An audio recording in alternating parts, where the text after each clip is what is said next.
దేవునికి స్తోత్రం. నేటి దినాన మన అరుణోదయపు దేవుని వాక్యము ద్వితీయోపదేశ కాండము 4వ అధ్యాయం 31వ వచనము. నీ దేవుడైన యెహోవా కనికరము కలిగిన దేవుడు గనుక నిన్ను నీ చేయి విడివడు. హల్లెలూయా.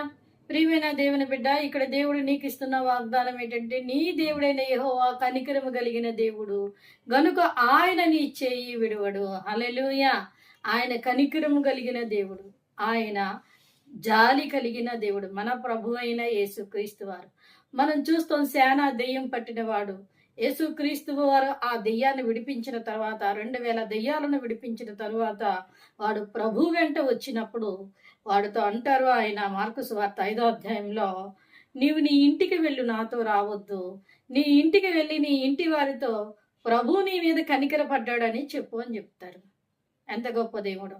ఏ మనిషి కూడా సాధువు చేయలేనటువంటి వ్యక్తిని, ఎవరు కూడా ఆ వ్యక్తిని బాగు చేయలేనంటి వ్యక్తిని, సమాధులంట తిరుగుతూ పాడైపోతున్న వ్యక్తిని యేసుక్రీస్తు వారు చూసి వాడి మీద కనికరపడి పాడైపోయిన వాడి జీవితాన్ని బాగు చేశారని వాడిని బాగు చేసి నిలబెట్టాడు. ఎంత కనికరమో! ఎవరి చేత కూడా అది అసాధ్యము, కానీ అది దేవునికి సాధ్యము. ఈ దినాన దేవుడు నీతో మాట్లాడుతున్నాడు. నీ జీవితంలో అసాధ్యమైనది ఉందా? ఇది ఎవరూ చేయలేరు ఈ పని అని అనుకుంటున్నావా? ఇది మనుషులకి ఎవ్వరి వల్ల ఇది కాదనుకుంటున్నావా?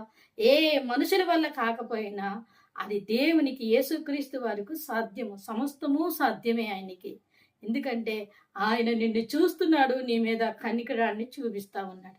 కనుక నీ మనసు ఆయన వైపు చూసి ఆయన సహాయాన్ని నువ్వు కోరితే, మనుషులు ఎవరు కూడా సాధువు చేయలేనిది, ఎక్కడికి వెళ్ళినా విడుదల కానిది, ఆ బలహీనత ఏదైతే ఉందో, అది కుటుంబమో, బలహీనతో, అనారోగ్యమో ఏదైతే ఉందో, ఆయన దాని నుంచి నిన్ను విడిపించి నీ మీద కనికరపడి నిన్ను బలపరిచి స్థిరపరిచి అనేకులకి ఆశీర్వాదకరంగా నిలబెడతాడు.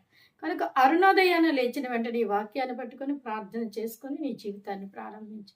దేవుడు ఖచ్చితంగా నీ మీద కనికరపడి ఆయన నీ చేయి విడవకుండా నిన్ను నడిపించి ఆశీర్వదిస్తారు. ఆమేన్.